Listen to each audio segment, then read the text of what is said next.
1.7, a lot of stuff here. Caesari cum id nuntiatum esset cum clause. Caesar being in the dative is actually, it's going to make sense for him to be inside of this cum clause, but what's really happening is Caesar is the subject of the whole sentence, and then the cum clause needs to also express Caesar, but in the dative, cum nuntiatum id nuntiatum esset ei, right, was announced ei. Here's what Caesar did. Later on, right? And so we'll need to keep working through and find the thing that he did. But as we get it, Caesar, when it was nuntiatumed, ei, and actually that, I should be thinking, what was nuntiatumed, ei? An accusative, per provinciam nostrum, infinitive. This is an indirect statement, the thing that was announced. It was announced that, eos, per provinciam nostrum, iter facere, that's an infinitive, but so is conari. This is my verb that explains, right? When there's two infinitives, one has to explain the other, and conari, easily, to try to do something, takes another infinitive. All right, this is my indirect statement. So, when it was nuntiatumed that eos were conariing to iter facere per provinciam nostrum, finally I get the thing that Caesar does. He maturats ab urbe proficisci. Maturat takes an infinitive. He maturats to proficisci ab urbe.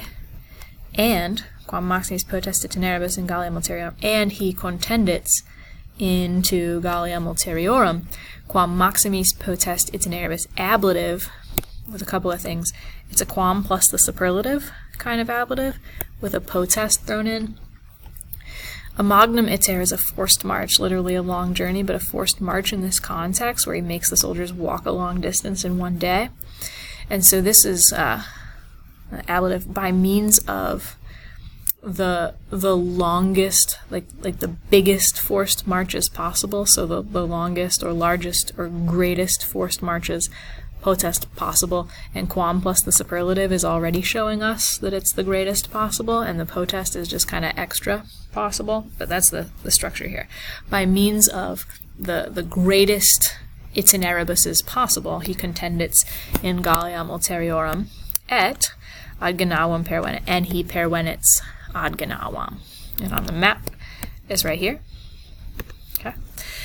Provinciae toti quam maximum potest, oh, there's another one.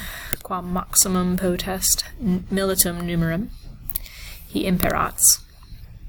Impero can take the dative, so provinciae could just be like, he orders the toti provinciae, and then we'd have to understand like to give, like to furnish quam maximum potest militum numerum, or we could translate this not quite datively and say that it means from, so he orders quam maximum potest militum numerum, the biggest numerum of militum possible from the provinciae toti.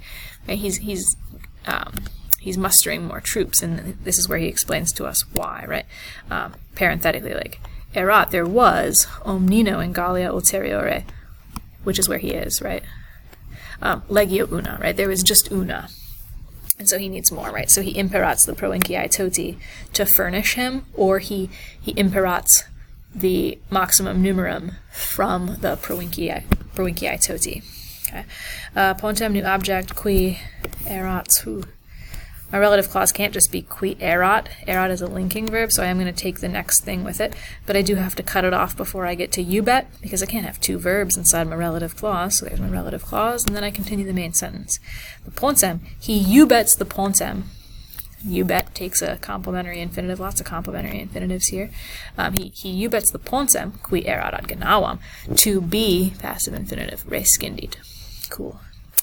Ubi, when de eos advento helvetii subject certerioris facti sunt, and this is a when clause, but it just takes an indicative verb, so when the helvetii facti sunt, either the passive of facio were made, or a form of fio became, and it's an equal sign, so this is nominative describing them. When the helvetii were made certerioris, were made more certain regarding or about the adventu eos, or his adventu, what did they do?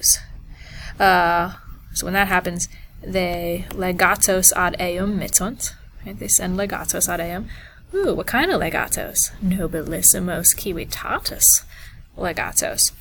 And then a relative clause telling us more about those legatos, cuius through a verb. Cool. And then, oh man, we continue with another relative clause. And it just goes through a verb as well, kind of. But again, we can't just stop at just a verb. There's got to be something else in there. And we should notice that this verb is subjunctive, which is not normal in a relative clause. And what this is called is a relative clause of purpose.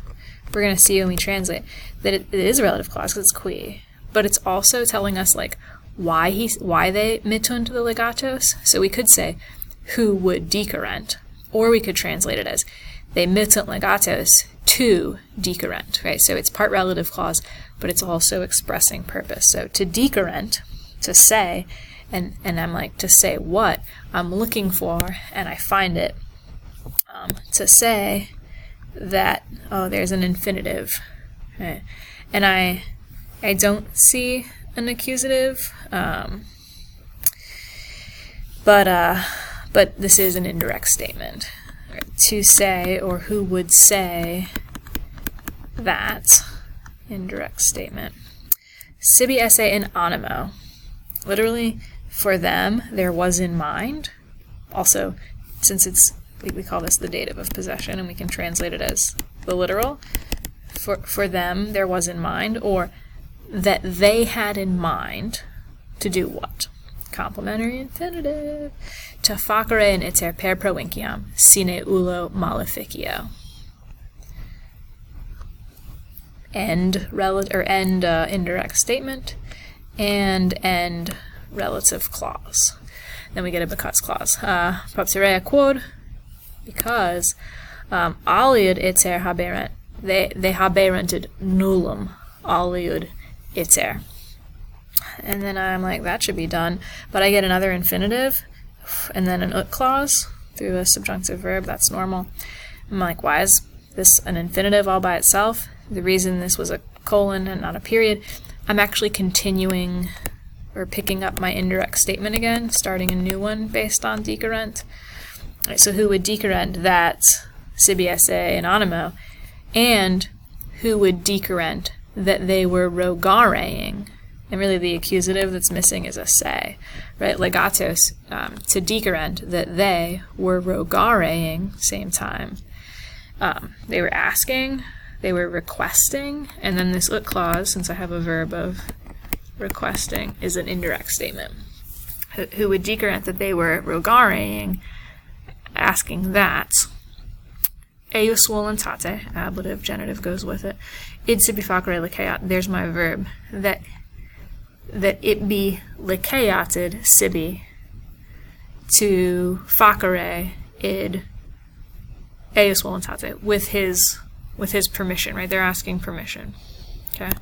That's why they're there. So the Helvetii legatus mitunt, we learn about the legatos, and they mitunt them to decorrent, right?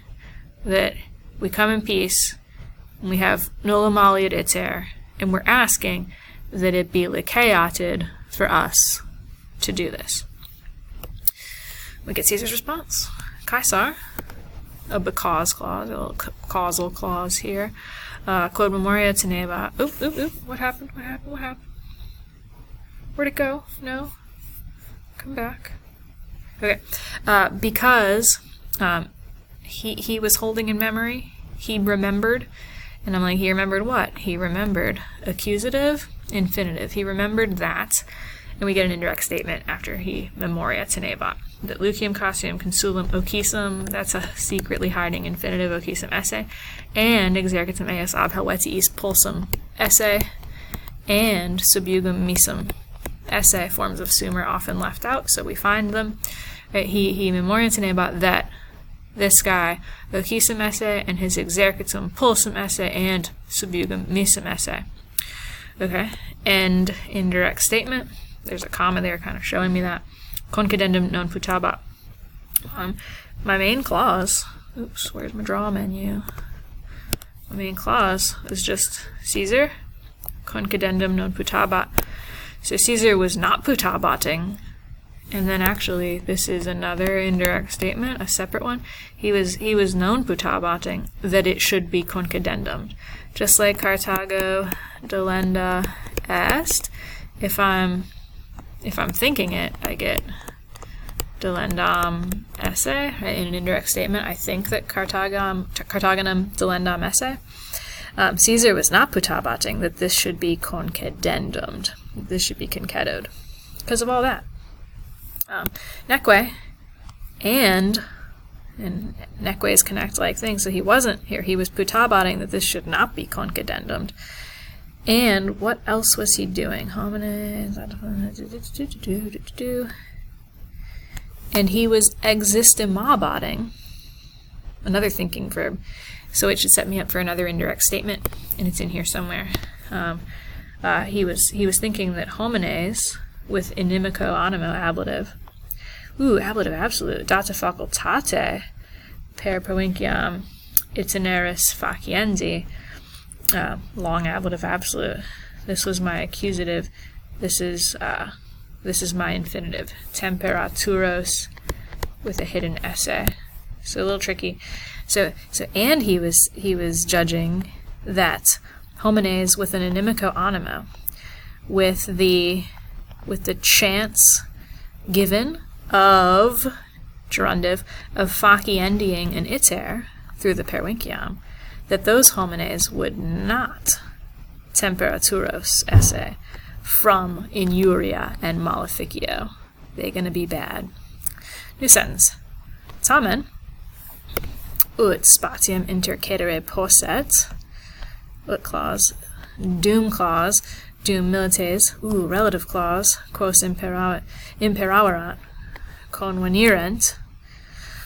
Back to the main clause. Legatis responded. So if I ignore those for a second. But he responded to the legatis. What? That accusative infinitive. That diem sea deliberandum sumpturum, which is a hidden infinitive, sumpturum esse. And then I gotta stop there so I can pause for a sec.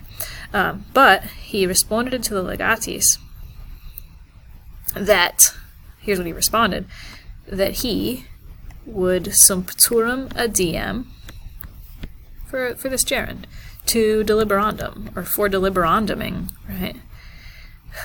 And then we get this clause, probably a purpose clause, in order that the spatium posset to intercedere, right, like space of time, be able to intercedere, while the milites, which he had imperaverated, would convenierent. Right? But in order for this to happen, while this was happening, he responded to the legatis that he would sumpturum diem ad deliberandum. He also responded this, which is an if clause. If they well ented quid, and after si, nisi, num, and ne, all the ollies go away. This is really si aliquid. If they wanted anything, so not if they wanted what. Quid is actually aliquid after si. If they wanted anything. Oops, it went away again. No! If they wanted anything, they should where to renter ad idus apriles.